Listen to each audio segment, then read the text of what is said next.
Todd, you're the second former governor to appear on our show. Jesse Ventura was the other one. Oh, yeah, very good. And he has moved to Mexico, which might not be a bad idea for you. Well, your friend Guillermo's here. Where is he? He's over there. He's right there, yeah. Guillermo, como hijo de inmigrante y padre de familia, entiendo la importancia de tener mejores escuelas, trabajos, seguros médicos para todos los niños. Wow, muy bueno. Wow, I'm ready to go. What does that mean? It's that I'm the son of an immigrant and the father of children. I understand the importance of jobs, education, and health care for children. But that was in Spanish, though. Do you trust me to tell the truth? The answer is that in Spanish. Well, I don't know. I mean, listen, here's the thing. I'm not, this is not a court, obviously, and I don't know anything. I mean, I'm mostly fascinated with your hair, which we'll get to in a minute. No, I noticed that. But,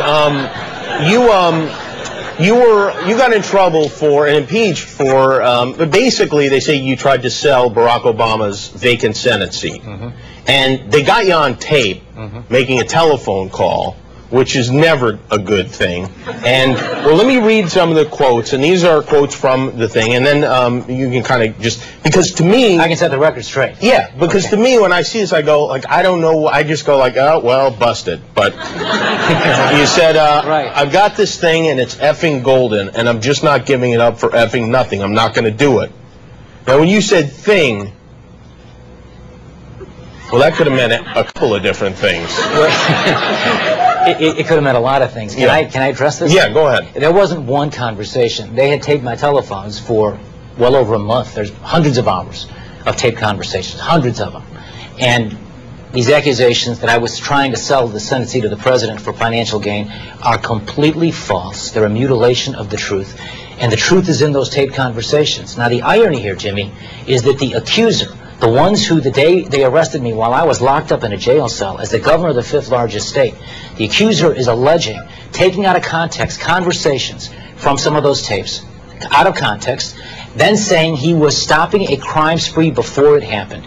That is false. The day before, in conversations over those same telephones, I directed my chief of staff to work out a political deal with the president's new chief of staff to get a jobs bill passed so we can put people to work, a health care bill passed so we can give people health care, and a written guarantee from the Democratic Speaker of the House to not raise taxes on people. It was about negotiating a deal for the people of Illinois, and I write in my book that I was going to make a senator out of someone I didn't like, whose father was my political nemesis, but that was the best I could do for the people of my state. This is a story that is upside down. Now, someone's lying, and the truth is in those tapes. The accused wants you to hear the tapes. The accuser went to court and won't let you hear them and won't allow me to talk in detail about the specifics of those tapes, or even to tell you what comes after. This is effing gold. How can they do that, release just certain parts of the tape? I mean, I don't understand why. You sound like me almost every minute of every day. So you're saying when all these tapes come out, we will see that you weren't trying to get money for yourself, you were just trying to, you were doing what politicians do, which is, you know, you try to make deals, and you try to get something for a favor. Well, it depends on what you want to get. If it's for your financial gain, that's no good, that's bad, and they'd be right to throw me in jail. If it's for the people of Illinois, creating jobs for 500,000 of them, health care for families, and not raising their taxes, and make a senator out of someone you don't even like, and I write about that in my book, who was out there hurting people. You're talking about Oprah, right? No, that was another candidate that I talked about. Oh, okay, all right. But if you're doing that, that's not only good government, but that's me putting my own personal interests aside and my own personal views obviously, to do what's right for people. And so someone's lying, I say, here are all the tapes. The other side says you can't, and they won't let me give you the details. I can't tell you what I'm on the tape saying about this is effing gold. Well, one day you will be able to get these tapes, and you will be able to put them all out there, true? I would be stunned if we could not provide all of those tapes in a court of law. I would be stunned that that could happen in America. But again, after all that's happened to me and my family, this terrible injustice, because I've done nothing wrong, I was thrown out of office, prevented by the state Senate to bring in witnesses like U.S. senators, congressmen, the president's chief of staff who would have testified to the truth, prevented from having all of those tapes heard. I was thrown out of office, and I predicted my successor would try to raise taxes on people. And less than 6 weeks, the new governor in Illinois, Quinn, wants a 50% increase in the income tax on the people of Illinois. Everything I've said has come true. What I'm saying in that book is truthful. I hope you all read it. This is an interesting story. It's a reality. Definitely interesting. Definitely interesting. Yes. And now, I'm sorry, Jim. I can't argue with you on anything because obviously you're very familiar with this case. But some of the the things. I mean, and according to the book, you're completely innocent. By the way, according to the truth. Yeah. Well, according to the truth, I'm completely innocent. By the way, everything I write in that book, all that is going to be subject to being talked about in a court of law. And so a lot of experts say, I've got to be out of my mind to write this book because I'm handing these prosecutors things that they can so-called impeach me on. Right. But the simple truth is the simple truth. And whether I write it in that book a few months ago when I wrote that book, or whether I testify in the court, or I talk to you, that's what the truth is. Let the people hear all those tapes and you'll hear what the truth is. I'd like you to hear them. My accusers won't let us talk about them, much less you getting a chance to hear them. But the thing is, you go through this country, you grow up here, you think, well, of course, eventually the guilty get convicted for the most part, and the innocent go free for the most part. But why would the government come after you personally? I mean, were you that dyslexic? Do you think it had anything to do with your hair? I'll tell you this.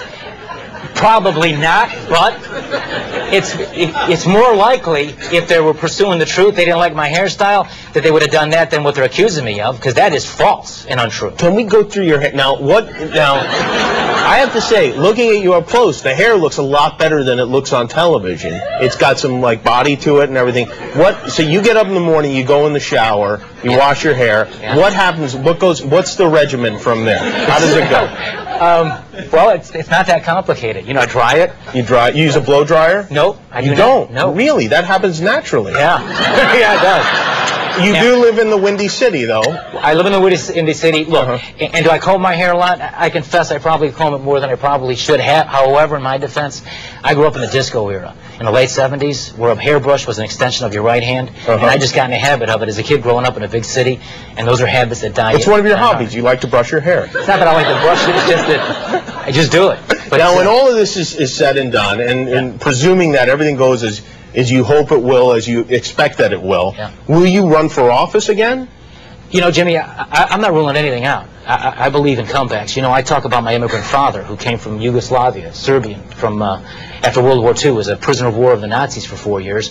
Then he wouldn't go back to his country, and he fled communism to come to America, the special place for him. My dad was a working man, a steel worker. My mother was a working mother. They never owned a home. Their youngest son grows up, becomes the governor of the fifth largest. One of the values my dad taught me was that the test of who you are as a person isn't how many times you're knocked down. It's how many times you pick yourself up. So I'm not ruling out at all, or writing myself off as someone who would come back. When I was the governor of Illinois, we gave every child health care. No state did that before us, first in history. All of our senior citizens ride the buses and subway trains for free, the only state in America to do that. All 3- and 4-year-olds can go to preschool in Illinois, just like the governor's kids were able to do. I put a record amount of money in education, did not raise taxes on people, raised the minimum wage twice for low-wage workers who sweep floors and clean office buildings, and fought the establishment to get these things done. Do I have political enemies? Absolutely. But Winston Churchill said, so you have enemies. That's good. That means you stood for something.